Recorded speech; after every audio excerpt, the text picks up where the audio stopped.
Pwede mo lang ilapit ng konti sa mikropono para marinig ka ng sambayanan. Sa lahat ng membro ng Quad, ako po si Donald alias Dondon Palermo. Ano pong kaugnayan ninyo dito sa pangyayari? Kaugnay ng pagkamatay ni Mayor Espinosa sa loob ng Baybay Jail Facility noong November 5, 2016. Magkatabi po kami ng silda ni Mayor. Magkatabi kayo ng selda. At habang nandun ka sa selda mo, mayroon bang sinabi sa'yo si Mayor Espinosa? Wala po. Yun bang pwesto ng selda nyo? Ay may pagkakataon ba kayong magkita, makita ang isa't isa at makapag-usap? Opo. Pag sinabi mo bang magkatabi, anong nasa pagitan ng selda ni Mayor at ng selda mo? Dingding ng silda namin. Dingding.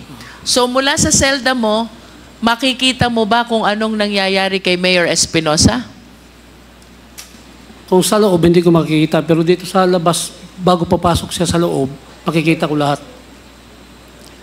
Habang nasa loob ka ng selda mo at si Mayor Espinosa ay nasa loob din ng selda niya, makikita mo ba siya?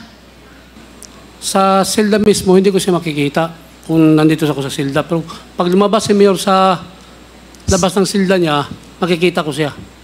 Maririnig mo ba kung ano man ang nangyayari sa loob ng selda ni Mayor Espinosa? Kung malakas po ang galaw niya doon, maririnig ko pong mahina, hindi po. Ikaw ba'y malapit kay Mayor Espinosa? Hindi naman po. So ano lang nalalaman mo kay Mayor Espinosa? Bakit siya nandun sa kulungan? Ang nalaman ko lang po dahil pinakulong siya. Pinakulong. And do you confirm, pinatototohanan mo ba na noong November 5, 2016, nandudun ka sa loob ng selda mo, alas 3 ng umaga? Opo. Anong naaalala mong pangyayari? November 5, 2016, alas 3 ng umaga sa Baybay Provincial Jail habang nasa loob ka ng selda mo at si Mayor Espinosa doon sa loob ng selda niya.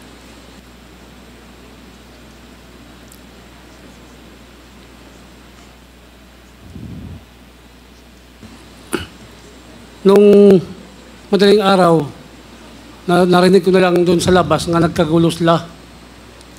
Tapos, Sinong nagkagulo? yung mga guard doon at Yung mga jail guards. mga jail guard. Tapos, maya-maya, medyo tahimik na sa labas, pumasok na yung tatlo na naka-mask. Tapos, pagpasok na doon sa papunta ng silda namin, nakita nila yung ilaw ng CCTV nga nakasiga pa. Tapos pagkita nila doon, bumalik yung tatlo. Mamaya, babalik na yung 7 na sila. Pero nakita yung CCTV, wala na, patay na yung ilaw. Tapos pagpasok na doon sa silda, sa main gate, papasok dito sa silda namin, binuksan na doon. Tapos pang 7, pasok na yung 7. Yung isa, pumunta doon sa harap ng silda ni Mayor na may pinaka sirak kung sa pultahan bago pumasok doon sa silda ni Mayor. Ano yung sira? Pintuan na kahoy. Nakalak ba yung pintuan ni Mayor? Nakalak. So, nakita mo bang binuksan nila yung pintuan ni Mayor? Yung maliit na pintuan, sinira lang yun dahil yung lock na nun, maliit lang eh. Nakanino ba yung susi nung lock na yon? Sa mga gwardya. Nasa gwardya. Opo. Hindi nila binuksan, sa halip sinira na nila. Opo. Ang pintuan ay kahoy.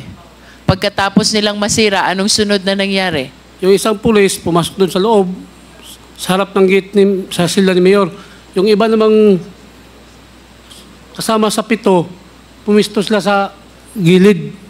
Ang isa pumunta doon sa Silda City, kung saan nandun si Raul Yap. Sabi ni Mayor dito sa Silda, magandang umaga po, sir. Sinong nagsabi niyan? Si Mayor Espinosa. Si Mayor. Oh. Tapos ang sabi ni Mayor Espinosa, sir, maawa kayo, sir. Huwag niyo akong plantiran. Kahit patalim, wala ako yan dito. Pakiulit mo nga, anong sinabi ni Mayor? Ang sinabi ni Mayor, sir, maawa kayo, sir. Kahit patalim, wala ako yan dito sa loob. Tapos, nakita ko yung isa na matangkad, pumunta na yun sa gitna, doon kung saan ako nakahiga. At pumunta siya doon, tapos sabay ganun sa kamay. Pag ganun niya, yun dito sa silda ni Mayor, putok ng 2 beses. Pagtapos putok ng 2 beses, magkasabay na doon sa Silda City.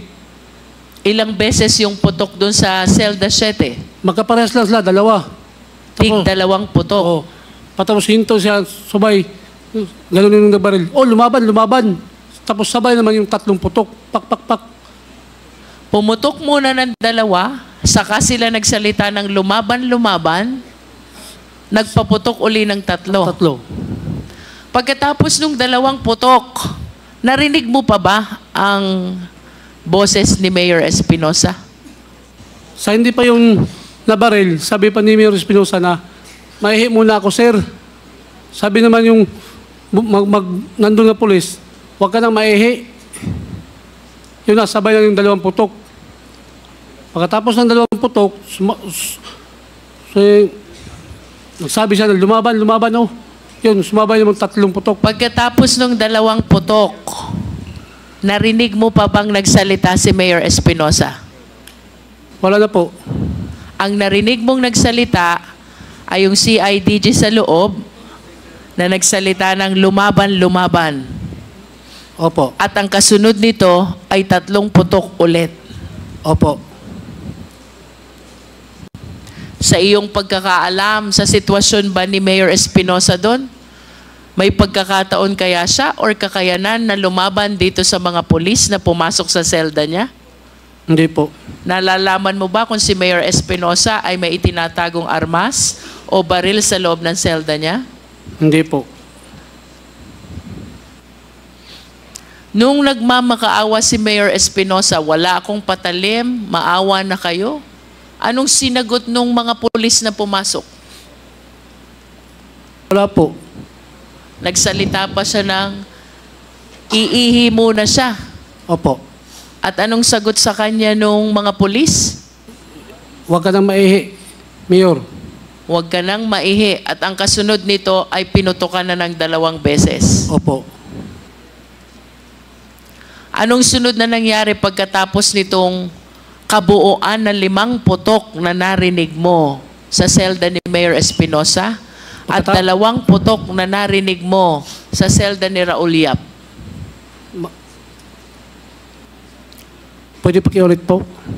Anong sunod na nangyari pagkatapos nitong 5 putok na narinig mo sa selda ni Mayor Espinosa at 2 putok na narinig mo sa selda ni Raul Yap? Hindi po, magkaparehas lang ang putok nila sa Silda City at saka Silda Ono. Ibig sabihin ba doon kay Raul Yap pagkatapos ng 2 putok ay may kasunod din ito? Opo.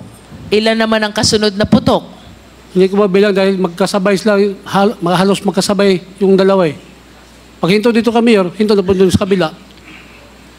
Pagkatapos ng mga putok na narinig mo sa 2 selda, anong sunod na nangyari? Pagkatapos noon, yung bumaril kay Mayor, pumunta dito sa harap sa silda ko. Tapos yung isang mama, nakabunit lahat, maliit na mama, yung isa may 2 baril, may baril isa, tapos yung isa dito sa paa niya, nakalagay. Tapos pumasok siya doon sa silda ni Mayor, yung sa kamay niya nga na baril, pag alis niya sa silda ni Mayor, wala na yun sa kamay niya. Tapos pumunta siya doon sa silda ni Raul Yap, ang baril nandito sa paa niya, pagbalik na dito, pag labas, wala na rin. Anong paniniwala mo? Bakit nawala yung baril na nakasuksok sa hita nila? Ang paniwala ko, yun ang nilagay na baril doon sa kay Mayor at saka Raul Yap. Hindi mo ito nakita sapagkat ayon sa iyo kanina ay mula sa selda mo, hindi mo kita kung anong nangyayari sa loob ng selda ni Mayor Espinosa sapagkat ito'y may dingding. Tama ba? Opo.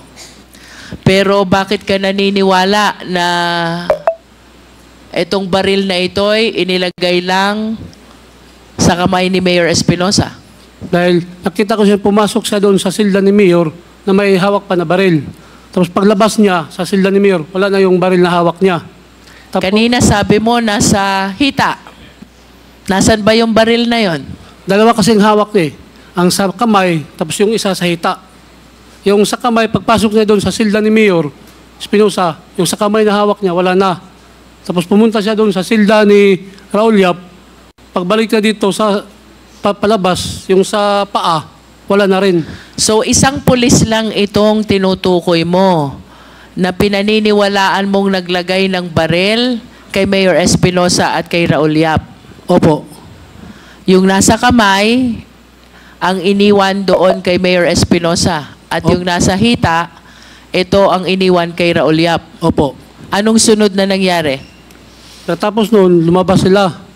Tapos, nagtanong sila kung sino pa yung may drugs na kaso dito sa loob. Ay sabi ko, wala na pong kasong drugs sa loob. Dahil yung bago pa sila nagpasok doon sa loob, lahat ng mga drugs doon, nag-usap-usapan kami doon sa compound na lahat ng drugs, huwag kayong aamin na drugs. Dahil sisigurado ko na isama kayo sa pag may pumasok dito na itumba. Dahil alam na namin na sunod na yung si Mayor eh. Dahil tapos ng kolonya, tapos sub-jail. Yatay. Yun. Paano nyo alam na sunod si Mayor na papatayin? Dahil nandyan na sa listahan ni Mayor ni Duterte yun eh. Nasa listahan. Oh, sinabi na yun ni Duterte na lahat ng sangkot sa droga, papatayin. Kaya alam na namin na tapos na yung kolonya, tapos sub-jail. Sino yung city jail. kolonya? Iwan ko kung sino ba yung napatay sa Aboyog Colony. Tapos Ano yun? Pakiulit mo? Aboyog Colony. Aboy Colony. So may napatay din sa kolonya, Oo. may napatay din sa Aboy Colony. Hindi. Aboyog Colony. Kasama lang yan, kolonya. Isa lang yan, Aboyog Colony o kolonya. Aboyog. Aboyog Colony. Oo. Ilan ang napatay dun sa Aboyog Colony? Yung balita doon, pang dalawa yata yung balita ng Ms. TV. Dalawa. Oh. Tapos sa BJMP, isa. Si Isa. Intoy. Bago si Mayor. O, yung pangyayari dun sa Aboyog at saka dun sa BJMP, yun ang dahilan? Kaya naniniwala kayong kasunod na si Mayor? Opo.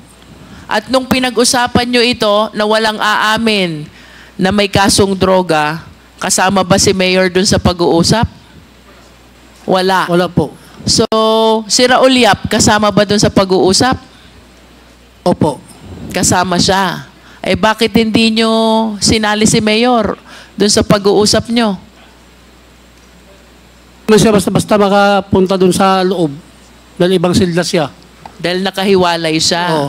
At Dahil- ikaw ba sa iyong nasaksihan noong November 5, 2016, alas 3 ng umaga, ikaw ba'y naniniwalang si Mayor Espinosa ay biktima ng extrajudicial killing? Opo. Naniniwala ka din ba na ang pagkamatay ni Raul Yap ay bahagi din ng extrajudicial killing? Opo. I have nothing further for the meantime, Mr. Chair.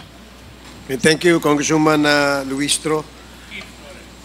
Next to interpolate is Congresswoman